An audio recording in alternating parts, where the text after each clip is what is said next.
You are listening to Demystifying Organizations. In partnership with McGraw-Hill Education, I'm your host, Jeff Shatton.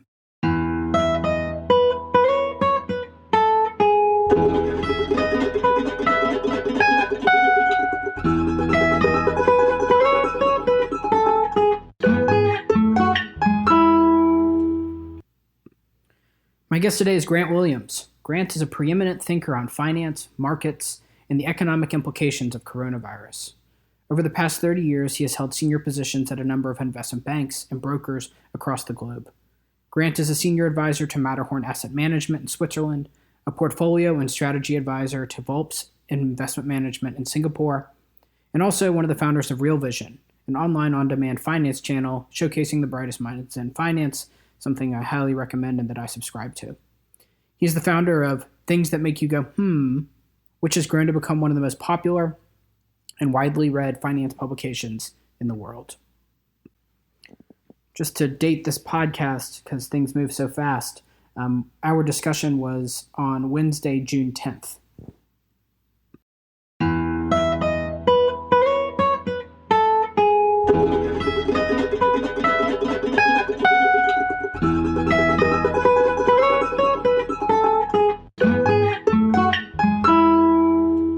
I'd like to welcome to the podcast Grant. Grant, thank you so much for joining me.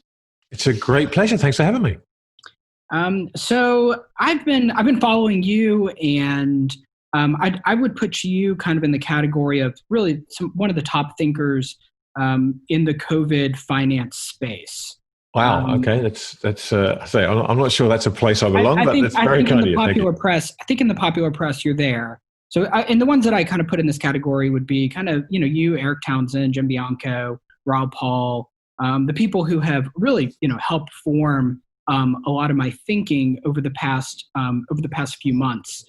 And there's a whole list of others that, kind of belong. There might be like 20 names that you see everywhere. Those are just some of the top ones that come to mind. And I just want to walk through some of my thoughts, and I want to have a high level conversation about decision making and consensus. So I feel very comfortable when there's a lot of dissenting opinions out there. If there's a lot of chaotic ideas, like we think of in our democracy, right, with Republicans and Democrats, and there's this side and that side, it's a whole rumble and chaos. That makes me feel very comfortable. And I also feel very comfortable when there's consensus on one side of an issue and I am on the other side. Like, for example, when we were leading up to this crisis, I think there was general consensus in January and February that this was not going to be a big deal. I thought it was going to be a very big deal. And I felt comfortable there, actually ended up taking my money out of stocks and buying puts and shorts on the market because I actually do feel comfortable when I am a dissenting opinion. I'm starting to feel uncomfortable. And that's because there's a consensus view of the finance intelligentsia around a few ideas, and I am in agreement. And these are over things. I'm just going to lay out what I see are the consensus ideas, which is that fiat is screwed, that gold is going to play an important role moving down the road, and we can get into some of these specifically. I just want to start at a high level though, that the Federal Reserve is messing everything up, that we might become like a Japan in the end, that the market right now, this insane response is, we could call it a bubble, that we're going to have an L-shaped recovery, not a V-shaped recovery. I'm just throwing out some of the general things. Yeah, sure. I come across, I subscribe to Real Vision, I feel pretty confident that these are more or less a consensus view. And my concern is that there's so much consensus in a space that we are experiencing radical uncertainty, broadly speaking, that we've never seen before. And there's this incredible consensus from the top minds in popular finance. And I am in agreement with them, and I am very concerned. Well, it's interesting that you say that because, divergence and convergence have their place in the cycle. But when you look at the things that there is consensus around, that the list you laid out there, particularly at the beginning when you were at a really high level, you're talking about, fiat money and gold and the Federal Reserve and stuff. I think for me, there is a whole number of cycles, both in nature and markets, in humanity, whether it's the market cycle, the credit cycle, whatever you want to look at, there are cycles, and sometimes they align. And when the big cycles align, you do get major upheaval, whether it is a war, whether it is the end of a. I've got a fly in front of me. It's a mosquito. I'm getting bitten alive by these things. Whether it is something like that, but the fiat money system that you kind of spoke about there, it feels as though we're getting to a point where it's reaching the end of its cycle. Mm-hmm. And I think when you get those major cycle ends, then there is an awful lot of convergence with the big picture stuff, because it necessarily has to converge for the system to end, right? Whether it is fiat currency, whether it is the return of gold, whether it is the discrediting of central banks and their wanton destruction of currency. When those converge, you get change. And so I listen to what you're saying, and I see a lot of that too. But for me, it feels as though, okay, this is actually telling me something important, that it's not really about opinions at this point in time. It's not about having a divergent opinion. It's about a convergence of very high-level macro factors that are telling you that something major is about to happen. And of course, in the scheme of things, when we say it is about to happen, it could be a year, it could be a couple of years, you don't know. But these cycles... Well, these things, that's a thing, right? I mean, these things can go on a very long time. Absolutely right. It could be, it could be 20. I would struggle to see another 20 years, to be honest with you. But the more of those big picture things that seem to be converging, to me, says the closer we are to enough things converging that they force the change. I gave a presentation in 2018, I think it was, called Cry Wolf, and I talked a lot about what a return to a gold standard might look like. And it was really just a thought exercise. I wanted people not to just dismiss it out of hand or say, oh, it's definitely going to happen, but let's just think about what it means. And the contention that I made to the audience was this. I said, look, no one is going to choose to go back to a gold standard. Everybody looks at this the wrong way around. People think, well, why would we go back on a gold standard? It doesn't make any sense. And that's absolutely right, because it doesn't make any sense with the way politics is set up, with the way discretionary spending is set up. But if you look at it the other way around and you talk about the gold standard being what you're forced to do once this particular set of circumstances coalesces, then suddenly you see it in a very different light. And when you get political upheaval, social upheaval, and financial market upheaval, when you get those three things happening, then it is ripe for change. So I agree. So I agree. I agree it's ripe for change, and I actually think gold is going to play an important role. My question is, how do we know that gold is the natural next step, and what are some of the things that might tilt that into some other direction? Well, look, I think what tells it's the next step is it's been the next step every other time in history. Now, that doesn't extrapolate into the future. We really only have 200 years of history. I know that gold's been around for 6,000 years.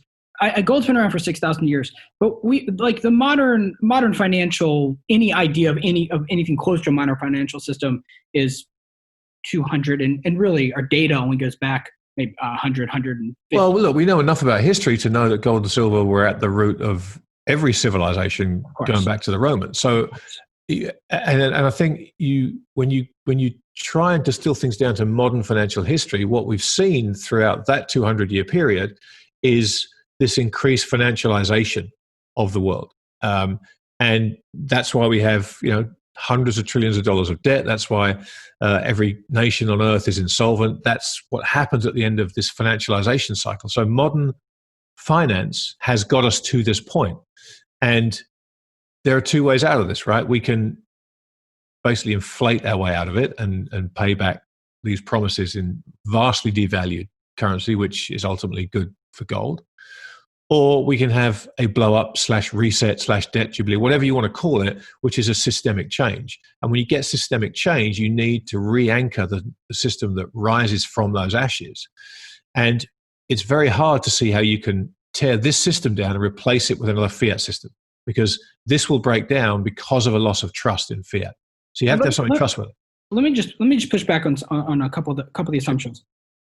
So, of course, inflation is going to have to come at some point, right? At some point, these debts, right? That the 40% increase in Federal Reserve balance sheet, the $2.2 trillion that we just saw with the CARES Act, these either we're going to have to raise taxes substantially, or you can inflate that away, or what you're saying, we could have a complete reordering of our financial system. What would it take for there to be an orderly inflationary process? And what I would see that as would be something like 5% inflation, 7% inflation. So when we think about it, right? So the Weimar inflation is not orderly at all, right? Or Venezuela or Zimbabwe, or these ones where you have thousands of percent of inflation, you just have no currency whatsoever. We've actually experienced in the 80s here where inflation was something like 12%. Or I don't know. Yeah, it got up to 16, 17%. 16%. Highs, yeah. Okay. And Volcker ended up raising rates and was able to stamp that out. So we know that we can deal with a moderate amount of inflation without turning into a Weimar situation. Is there a path that's orderly, that is not good? There's no good options here. I mean, clearly, there's nothing that's going to be easy.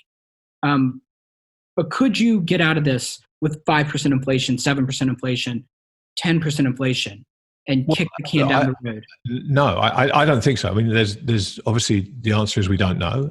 But for me, when you put that idea to me, I think it's very difficult to get an orderly 5% inflation, 7% inflation, 10%. It's very difficult to get an orderly inflation, particularly when we've had such a long period of time where people have gotten used to 1% inflation and 1.5% inflation, and the Fed have actively struggled to create 2% inflation. Once you get to 4% inflation, remember, inflation is more about the expectations than the actual numbers. And if we go after 30, 40 years of 1.5%, 2% inflation and complaints about how we can't get inflation, you suddenly put up a 5% print, and people are not going to assume that 5% is going to be the new normal. They're going to assume, well, this is 5 on the way to 10. And the expectations get out of control. And that's what the problem is. So I don't think there's any way that the Fed control. And the other thing, of course, which is probably more important, is that the kind of interest rates you would need to maintain 5% inflation don't work with the US finances in a $25 trillion debt. They've got the average debt service cost down to 1.8% right now. If we've got 5% inflation, what kind of rates are they having to pay? Yeah, the game's over. So we've reached that point, right? Which is another one of these convergences that tells you that change is required. And the problem is they're not going to voluntarily make any changes, because the changes that are required mean less discretionary spending. They mean higher rates. They mean a lower standard of living, which are not something you're going to promise your constituents when you're going for an election. So they will fight this till the bitter end. We've already had both Lagarde and Powell using either the words unlimited or, we know where this is going. They are going to print whatever it takes to keep the wheels on this thing. The question is there a point where people suddenly refuse to play ball anymore and do want a return on their investment, which I would argue that day will come, particularly if the cost of living is going up, which is kind of inevitable at this point, even if it only gets to 3 or 4%. If wages aren't keeping pace with it and you've got 40 million unemployed, it's a problem. So everything I see around me says that we are heading towards a change in the system. I suspect gold plays a role in that. What it means for the price of gold, I don't know. I really don't know, because they may cap the price of gold. But in purchasing power terms, that probably won't matter. So that's where I think we're headed. I don't know how we're going to get there. I don't know how long it's going to take to get there. And I think people who look at the stock market and decide that's telling us everything's fine are missing the point here. And that's perhaps the biggest disconnect now. And I think every podcast, someone put a great tweet up. I think it was Russ Mitchell at the LA Times put a great tweet up yesterday saying, here's a dialogue from every financial markets podcast lately. Host, WTF, guest. Yeah, right, WTF. Of course, yeah. And that's it, right? So, but we'll get to the stock market in a minute. I want to get back to this question of consensus. And I actually, my problem is that I agree with your statements. I'm trying to push on, Sure. I get nervous with consensus. So when I see too much convergence of ideas in a complicated, complex world, I start wondering, what are we missing? So what could the story be that actually turns out that the top thinkers that I already mentioned are wrong about some of these major themes? Well, I mean, look, maybe with the Federal Reserve and central banks doing what they're doing, maybe this stuff doesn't matter, right? Maybe the biggest economic wrecking ball since the Great Depression doesn't matter. Maybe 40 million people unemployed doesn't matter. Maybe the government can do CARES Act 2 and throw 5 trillion at this, and it doesn't matter. It's possible. Is it likely? No. Does it make sense? Absolutely not. Does everything we know about financial history suggest that this will be a problem? Yes. But you then have to choose your points. I mean, taking a contrary position for the sake of it is a really dangerous thing to do. There are points, and I agree with you, it's good to have a contrarian nature. But sometimes you find yourself a contrarian and the consensus is right. Yeah. No, I would never be a contrarian for contrarian's sake. Certainly not. But I always think with the contrarian mindset. And I've actually... I think that's really important for everybody to try and do. Yeah. I've actually more or less accepted it at this point that I've accepted the consensus viewpoint. I wanted you on because there's still a part of me that feels a little uncomfortable with my own acceptance of really the top, you and all the others in the top minds in this area. Well, I think the danger for guys who are sitting around have spent an awful lot of their lives trying to understand this stuff. And on the one hand, they have a set of data coming through which are as unequivocal as anything they've seen in their careers, right? They paint a very, very clear picture. And on the other hand, you have the markets, which are doing something absolutely counterintuitive to what the data are telling them. And so that's causing a lot of people a lot of confusion, understandably so. And really, it boils down to, does the economy catch up with the markets, or do the markets end up with the economy? And I want to turn our attention just to that question. And I'm going to play a clip for you real quick. The audio folks will be able to hear this. There's somebody who's kind of made it into our world at this point. I've got a pretty good idea who this is going to be, but let's see if I'm right. So we're seeing Dave Portnoy. Yep, there we go. And look, there's a million of these clips that you could play, but I'm just going to play one of them because I think it so captures this split between the minds and the masses. So I'll play this. Airlines up 17%. Boeing up 13%. Carnival up 16%. Delta up 7.5%. What do you do if you listen to old man Buffett? Get out on the airlines. Idiot. What an idiot. Norwegian up 18%. Spirit up 12%. Unbelievable. All I do is make money. This game's so fucking easy.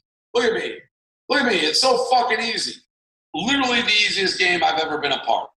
All right. And so this is day trader Dave Portnoy. He started some kind of gambling site. I don't know. Barstool Sports. He's got a Barstool Sports. And so he's become the true representative of the Robinhood traders.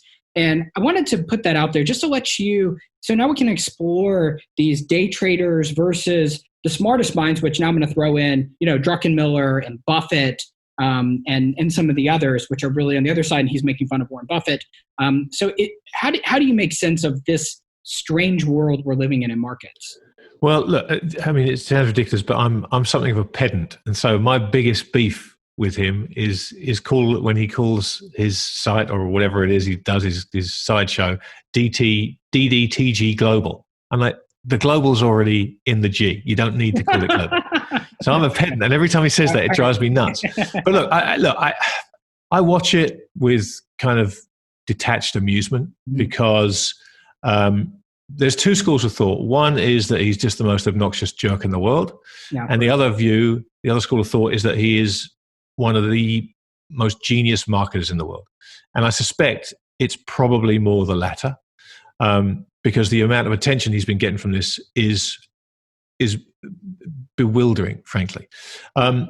Now, we have to see what happens at the end of this. Does he cash out and say, right, that's it, I'm done, I'm walking away, realize the money, take the applause from the crowd, drop the mic and walk off stage? Or do we find him going very, very quiet and not hearing from him again when the market's cratering? Or does he start making videos saying, oh my God, I'm losing my shirt?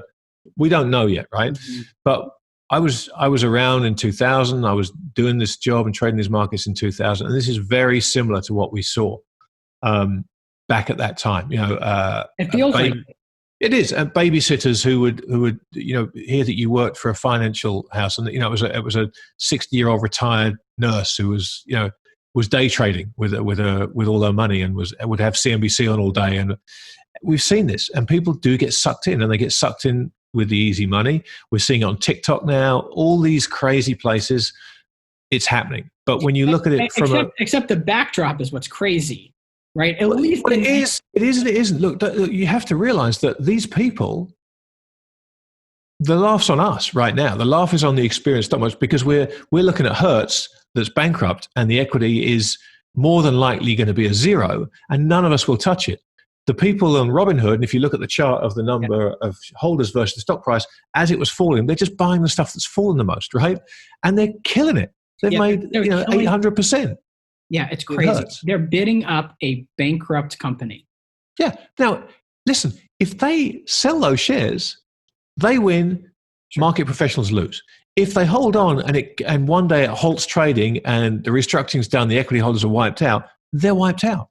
We understand what the risk is of that happening. They don't understand the risk. It's as simple as that. And sometimes not understanding the risk is the best thing that can happen to you, as long as you get out. And so we're going to see what happens to all these guys. If they take their money and walk away from the table, fantastic. But if that is the human mindset, we wouldn't have casinos all around the world that are built like, gaudy, debauched temples, because they wouldn't be making all this money. So I suspect we're in the early innings of this game, but the game can be over very quickly. Yeah. No, markets turn pretty fast. I mean, if you were advising Jay Powell, clearly got to be the hardest job on the planet right now. Through especially in March, where we were facing a liquidity crisis. It's the easiest. It could be the easiest job on the planet, because at this point, I don't think he has a choice of what he has to do.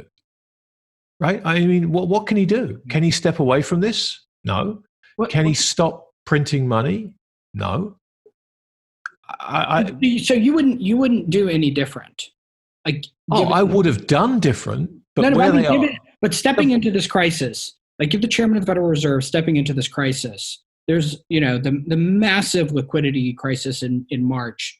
What do you do? Well, but this is it. But he's inherited the work of his predecessors. And when he joined, I did a presentation. I called it a hospital pass in rugby, which is when you pass the ball to a guy and the ball is going to reach his hands a fraction of a second before a big 17-stone guy is going to flatten him. And that's what Powell was had. It's like, here you go, you're the chairman of the Fed now. And we saw what happened, and I've talked about this a couple of times to friends in recent days. We saw when the Treasury market got disrupted. Back in February, March time, when the markets are really, really spooked. We had a window into what the world would look like without the Fed basically backstopping everything. And the Treasury market, the biggest, most liquid market in the world, stopped functioning. And of course, that's where we are now. If Powell steps away, it's chaos. So I would argue that perhaps his job is actually the easiest job in the world, because it's a case of, okay, I've just got to prove whatever happens, I've got to throw money at it, and I hope that my term ends before it doesn't work anymore. I mean, honestly, I feel like that's where he is now. Yeah, but notice there are some judgment calls, right? I mean, at first, I won't go through. We don't need to go through the whole history, but the first thing that really raised my eyebrows when I stopped my puts and shorts was when Powell announced that they were buying corporate debt. Right. So as soon as I saw that announcement, I was like, I'm done. This game is over. Then he had a choice, right? He could have stayed there just supporting investment grade bonds, and he didn't. He went into high yield debt. At this point, they've stopped at high yield debt. We kind of assume. But do you think he did that out of choice? Do you think he chose to do that, or do you think they realized that if he didn't do that, it was game over? Because I would argue the latter. I mean, and that's kind of my point. It's like I think everything they're doing now, none of it is through choice. It's all out of necessity. And so do you see them ultimately buying? Do you see them ultimately having no choice but to buy stocks? Well, I mean, look, if you look at the path you mentioned Japan earlier on, which you look at the path Japan went down, and we're on that path. Yeah. Then yes, I mean, look, everyone said, well, it's going to be really difficult for them to buy equities. Well, look how much trouble they had buying corporate debt, right? Zero trouble. They got it done in a day. They set up a SPIV. They crossed all kinds of red lines and admitted it. But they haven't even bought that much. I mean, it was just the threat. I mean, they bought, to the best of my knowledge, like $100 billion of bonds. Hey, that used to be real money. That used to be real money. Right? I know, but in this market, right? The bond market's probably $40-50 trillion, and they've bought $100 billion worth.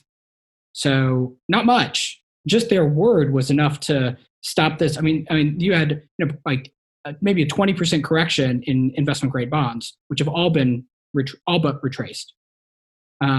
So they're able to just say that they're backstopping something. Maybe like the following, right? You have a $100 issue, and you can say, "Look, I'm going to take care of it," and you only have to take care of 10 cents.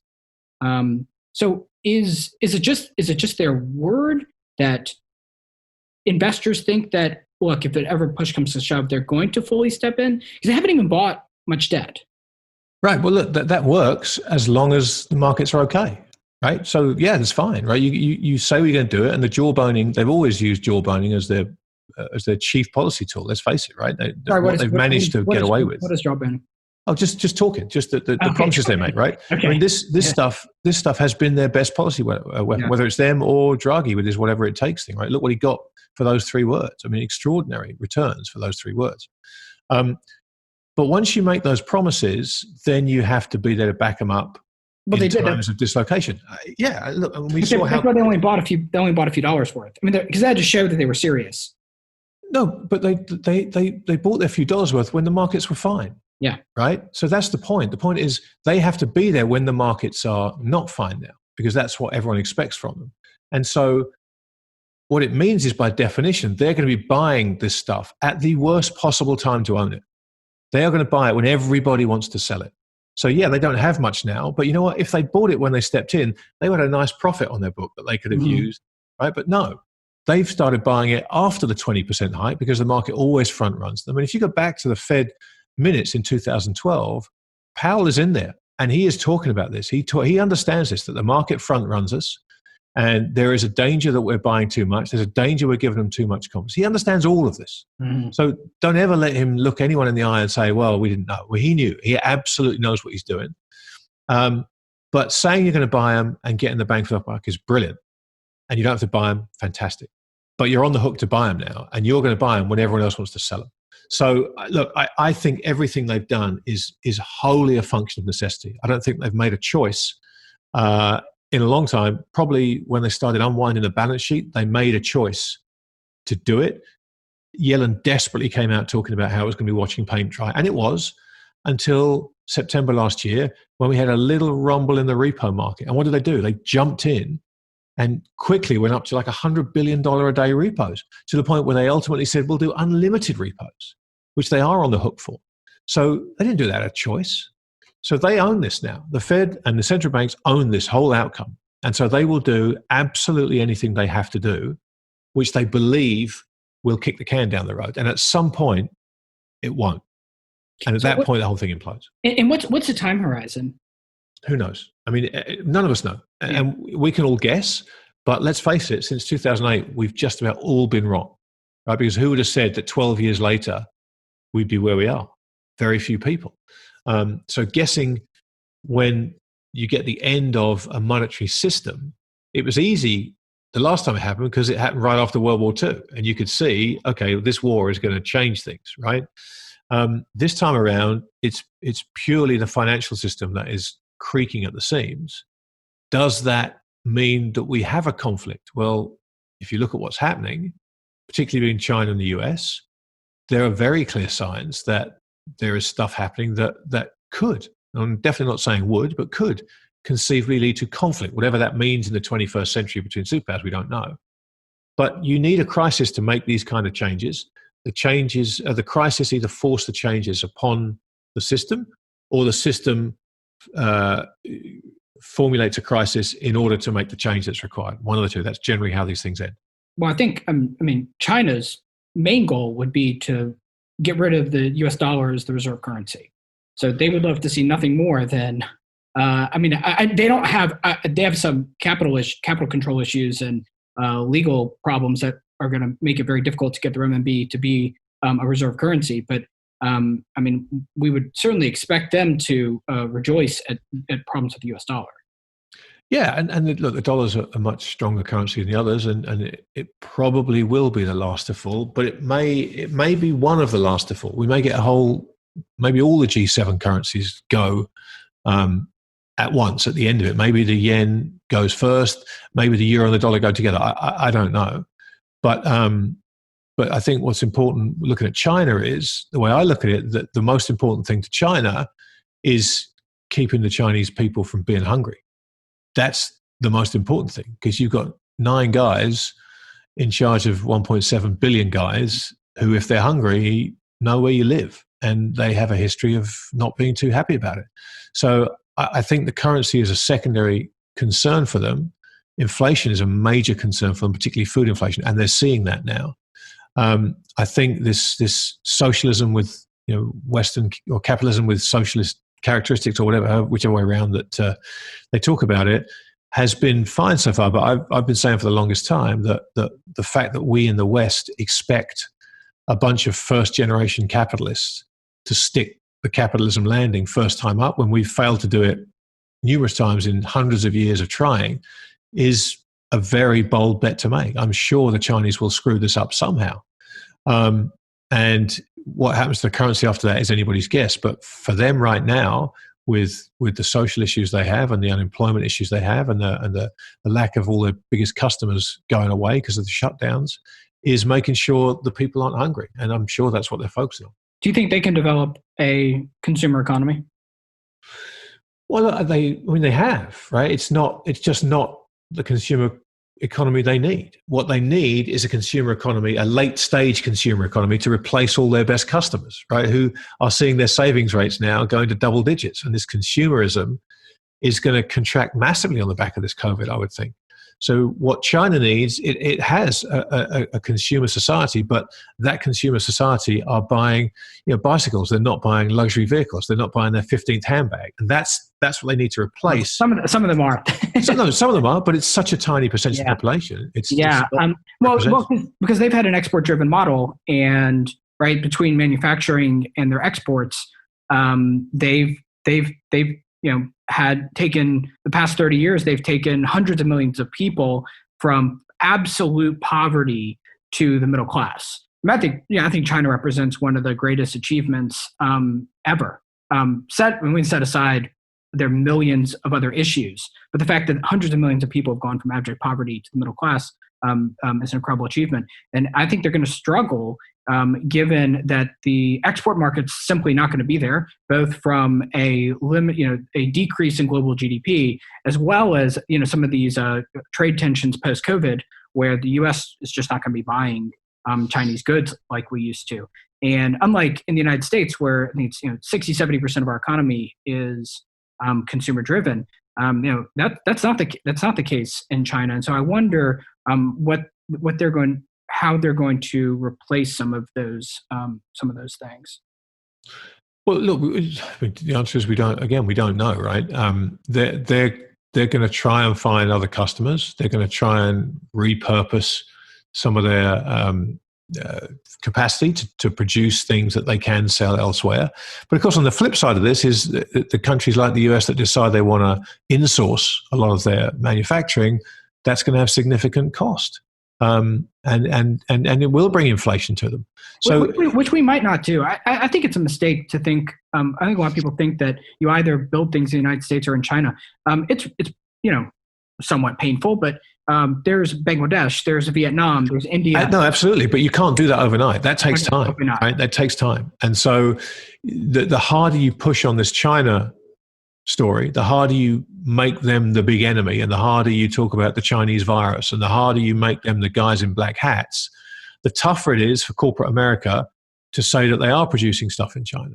And so, yes, they might be able to get a supply chain up and running in Bangladesh or Vietnam, but those places are seeing their costs go up as well.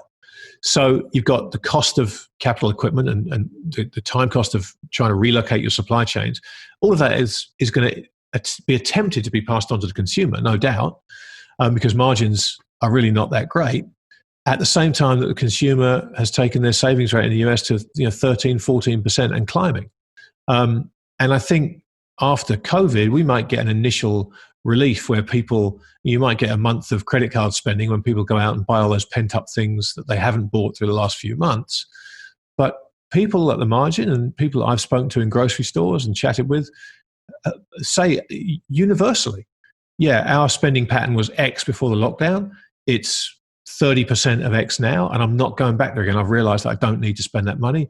Plus, half the people I know have lost their jobs. I want to make sure that I save money now because I'm worried about my job. That's going to be really tough. It's going to be really tough, and it's going to ripple through the entire global economy. So I think a lot of this depends on the duration of this recession, right? When we think of like my grandparents and their generation and the effects of the Great Depression, and how many of them truly had their forever, for the rest of their lives, their spending patterns changed, where, saving sugar packets and saving ketchup packets and all these things, even after they're in the upper middle class in the 1980s and 1990s. In my mind, if this is for whatever reason, just 1 or 2 years, maybe it doesn't change behavior all that much. If it goes on for something like the Great Depression, of course, eventually it will.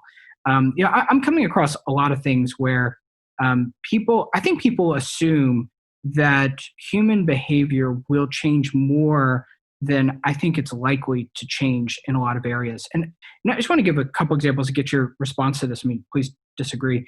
When we think of the 1918 flu pandemic, that was still followed by the Roaring '20s. And I think human beings are, of course, we're going to see changes around the edges in a lot of areas, and maybe we'll get into some of the specific industries. But I think there's some things that I don't expect to see an entire revolution in the way that we live and work. I'll give a couple of examples. One would be online shopping, right? So it's assumed that this is kind of the death of retail, and the malls are already dead, so we know that. But prior to coronavirus, online shopping represented 16% of purchases, so 84% were still done in stores. It's going to take a lot and look, Amazon, of course, is on the way up. Online is on the way up. This is not to discount the fact that we're going to see increases in online purchases. But the idea that that this is the death knell of retail, I think, is probably overhyped. And part of the statements you get is that people say, people are going to be uncomfortable going into stores. People are going to be uncomfortable going about on the street. And I think that's a March 2020 mentality and not a March 2022 mentality when we've already figured this out and there's some kind of some kind of vaccine or a serious therapeutic, or just people are like, forget it, I'm going about my life. I think people are overestimating the incredible change to human behavior because of the coronavirus. And that's just one example. We can go through others. I want to get your feedback on those first. Well, let's make some generational assumptions. Okay, we had growth in the US. Low growth, right? Since the 08 recession, we got back to a much lower growth, and people talking about 2% growth is going to be the new normal, and we have to get used to that, right? Now, if you think about what happens when COVID passes and we go back, you have the age demographic which is most at risk is the boomer generation and beyond, right? They're the people who are most at risk. They're the people who are most likely to change their habits because They don't want to die, and they don't want to catch this disease that they've been told is not such a problem for the young, but is a major problem for them. So those are the guys who are most likely to be inclined to change their patterns about going out, about going to restaurants and spending money. And I mean in a post-vaccine world. Well, okay, but let's assume that vaccine, you've either got to make the assumption that it's going to be the fastest vaccine in history to be discovered, the first one for a coronavirus that's ever been discovered, right? And you're going to be able to get 7 billion of them made and put out and into people's hands. This is going to take a while. The vaccine is not going to be a short-term answer. Let's put that aside, right? Because we have to deal with the world as it is and assume that the vaccine, as all the evidence would suggest, is going to be a way ahead. And even though we've had Trump saying it's going to be coming, I think right now there's good reason to believe, and not only we don't need 7 billion shots. I think there's good reason to believe that 2021 at some point. Why? What's the basis for the good reason? I mean, there's right now. So there's 125 major research programs going into coronavirus. There's I don't have the chart in front of me, but there's already one in phase 2. There's several in phase 1. We have good reports coming out from several of these trials. I'm not an epidemiologist or a scientist. I don't know. In my mind, we've seen enough decent reports coming out that I am of the belief that with unlimited and infinite resources put into this space, they'll figure out something. Look, maybe they won't. And it's a fair point. There's several other coronaviruses. That's a perfectly valid reason to be hopeful, right? But I was living in Hong Kong during SARS, which was, what are we talking, 18 years ago, right? And that was a big deal at the time. We've had MERS since then. And every pharmaceutical company in the world has been trying to find a vaccine for those. That's a very lucrative vaccine to find, right? If you can inoculate Asia against SARS, you're going to make a lot of money. We're 18 years down the track, nothing. MERS, slightly less time frame, but yes, this is a global problem, so there's a lot more people throwing stuff at it, and we have got stuff in phase 1 and phase 2. I totally get that. For me, I'm looking at the data and saying, the vaccine coming is the bolt out of the blue. That would be the surprise. The base case has to be, as we've seen with everything else, this is going to take time. It's not going to be a 2021 or maybe even a 2022 thing. If we do find the first vaccine in history for a coronavirus, despite them trying to find one for a long, long time, the data would suggest you have to make your base case further out than nearer. And so that's all I'm going off. I mean, I'm not saying it couldn't come, but so it actually is two different conversations on human behavior, right? Because I think this is an important point. Well, which is the elderly will behave very different in a world where there's not a vaccine than where there is a vaccine. Correct. But the point I was getting to with that is they have the assets, they have the money, they have the spending power. So you're going to take the wealthiest generation of that US consumer upon whom 70% of the economy's success is predicated, and they're going to pull their horns in, right? We only had 2% growth, give or take, up until then. So how much do they have to pull back for us to take growth back to zero? I don't know. These are big numbers, right? Is the slack going to be picked up by the millennial generation or Gen X in the middle who are coming? I mean, Gen X, my generation, are saving for retirement now, and they may have just had a job scare. They're not going to be out at the margin spending what they were spending, which leaves a lot of the slack to be picked up by younger cohorts who probably aren't at that meaty part of their career where they're earning their best salaries. We don't know any of this, but you just try and handicap the odds and try and think about human behavior. And I agree with what you say about human behavior doesn't tend to change. But with growth of 2%, you only need a marginal change to cause a big problem for the economy, to cause a big problem for the companies. And that's really all we're talking about here. Yeah, so I think there's going to be a big problem for the economy and a big problem for countries. I mean, for companies. That we're in agreement. My question is just a lot of the popular statements are coming out about that this is the death of retail. And I think we're going to be in a recession for a while. I think it's going to be a very challenging time. But the huge building blocks that kind of make up our economy. Let's say we have negative -8% in the United States this year. Maybe it's negative. We don't know these numbers, but let's say it's -3% next year. Negative, right? We have, we're still fighting our way back. Maybe it takes 5 years to get back to the 2019 GDP levels. These are some of the trajectories you see. Of course, there's a wide range of variation within that.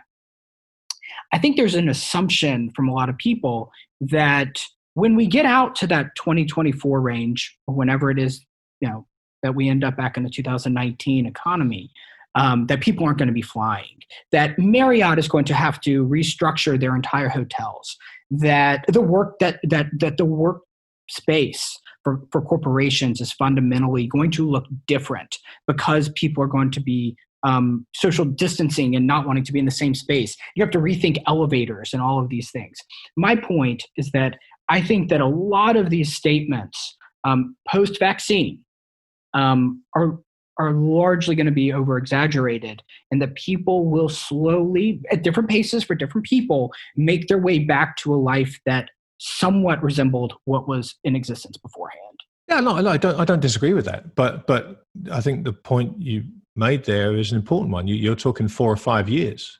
And you were talking earlier about how this isn't like the Great Depression. But if that's where we're at, we are back to the Great Depression. We are seeing an economy that takes 5 years to recover. And I agree with you. Look, the airlines aren't going to disappear. Marriott's not going to disappear. They may have to restructure their operations. They may have to work out a business model that works with the new consumer. And that will happen. That's the beauty of corporate America. It's the beauty of we as human beings. As my friend Steve Diggle likes to say, we're resourceful little apes, and we always find a way around the problem, and we will. But the issue here is finding a way around the problem may/should/ most likely will result in companies being a lot less valuable than they are right now. And that's what, in the game we're talking about is, okay, let's handicap where the stock market's going to be, because that's what we're all analyzing this ultimately to come up with, right? And it's very difficult to make a case for the stock market to be where it is, for the companies to be valued the way they are, absent the liquidity supplied by the Federal Reserve. And as people all over Twitter and everywhere else are talking about, and they're absolutely right, liquidity is not a solution to solvency. And we're about to go into the solvency part of this. And so explain what you mean. Explain what you mean, and with the liquidity to the solvency. Well, look, if you have a liquidity crisis, you just pump the system full of liquidity, right? And you solve the crisis. When you have a solvency crisis, when all these companies are bankrupt, printing money and forcing it into the system doesn't help. The companies have to go bankrupt. If they've got no business, if consumers aren't buying, or people aren't flying, or people aren't staying in hotels, or people aren't doing whatever, lending them money at zero is useful to a point, but if they don't have a business, they can't afford to employ staff. I mean, look at the restaurant sector. I went out for the first meal I've had in 3 months last night. And yeah, but it's strange, right? There's 3 tables in this restaurant. 4. They could have 4 tables open, and they're surviving just about on takeout and delivery, just about. But there were more staff in there than diners. And you look at that and you go, this is not a business model that can survive. It just can't in these environments. So the environment needs to change for that to work. And if you just extrapolate that out, you realize just how many businesses are going to go bust across America and Europe and the UK and the world. It's going to happen. Mm-hmm. And that means unemployment, and unemployment means vastly changed spending patterns. And so we all understand the dominoes and how they fall. Yep. And ultimately, printing money to buy junk bonds doesn't solve that. You can't print jobs. You can't force people. You can force them out along the risk curve, but you can't force them to spend money, as the savings rate will tell you what's happening now. People are hoarding their cash, just the way banks hoarded cash going into 2007, right? They were terrified and they didn't want to disperse their cash. So that's where we are. The stock market is completely misrepresentative of the economic data. And even though we're starting to see people, the recession's over, we're going to bounce back. Yeah, that's nonsense. Yeah, right? It's nonsense. Where do you think the stock market should be if it was appropriately priced? Look, a lot lower. We put it this way: we shouldn't be here after the March lows. We should be bouncing around those. Mm-hmm. Maybe off the bottom down there somewhere, but kind of gingerly finding what the new normal was, finding out what valuation is purely a function of liquidity. and now latterly speculation, like our friend David Day trader Global. It's a function of that. The sports bettors are in the stock market. 800,000 new accounts opened at TD Ameritrade and Schwab. People punting their checks and turning their $1,200 chaos check into 10 grand.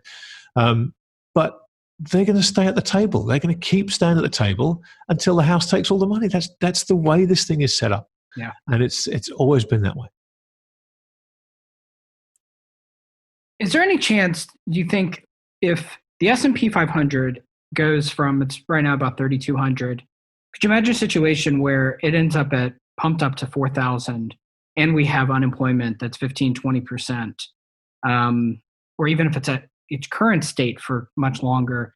Do you see a Occupy Wall Street or something like that on the back of the current unrest that we have, or some kind of major backlash to this crazy discrepancy between the support of the rich at the expense of the poor? Well, look, you very interestingly, you talked about after the second Spanish flu wave back in 1918, we had the Roaring Twenties, right? But what the Roaring Twenties did was concentrate the wealth in America, right? So we are beginning there. We are beginning with the rich already being rich. And so, can I imagine the S&P being at 4,000 with 40 million unemployment? I have to be able to imagine that. That's our job, right? To be able to imagine these outcomes and then handicap. I think it's a very low probability, let's put it that way. Yeah. But you have to be able to imagine that. It is possible. Of course it is, particularly in a world of infinite spending by central banks. But that doesn't necessarily mean it's going to be that way. And so anyone that's making that their base case is all in now. They've got all their chips in the stock market and they're going to sit there and they're going to hope that thing happens. No, this is less about the 4,000 and more about... but my point about the stock market is this the wealth gap, the wealth divide. The more you see Trump out on the days when the stock market's up saying how great the stock market is, best stock market ever, the more chance there is of creating that animosity towards people who are getting rich, because we know it is a small amount of people that get rich in the stock market. Ironically, what's happened in the last couple of months with all these day traders, you've suddenly got a whole new generation of people who are loving the stock market and who are getting rich. So suddenly that message actually feeds through and resonates with a lot of people. You better hope that November comes around before a stock market correction does and all these people get wiped out, because they are literally punting their government assistance support checks to try and make money on the stock market. So that the rich-poor divide is very obvious to those who look at the data, and it feels very obvious to those who don't look at the data but are on the wrong side of that divide. So if you are in the 99%, you feel it. And the stronger those feelings get, the worse it gets. And the tipping point is when you lose your job. Because then you're poor, you see all these rich people, and you don't have any money coming in. So you start to get desperate, and that's when you get angry. So that's, again, why this highly elevated unemployment rate is a major problem, because people are going to be out of work and struggling to support their families at exactly the point when the rich are getting even richer. And they turn the TV on, there's some profile of the biggest super yacht that's ever been built, and people lash out. They don't live next door to a billionaire, but they will march and they will occupy and they will do things to vent their spleens at the people they feel should be doing something to help them. And they should be. Let's make no bones about that. Yeah. Wall Street doesn't deserve another bailout. Main Street deserves the bailout. But the way the system is set up, the money flows first through the hands of Wall Street.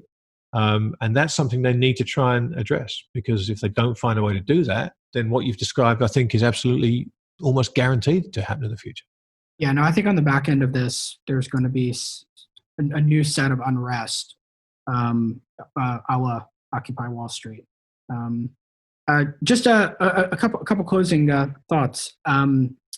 Where, given your skepticism of the current system, where do you allocate most of your investments, if you don't mind me asking?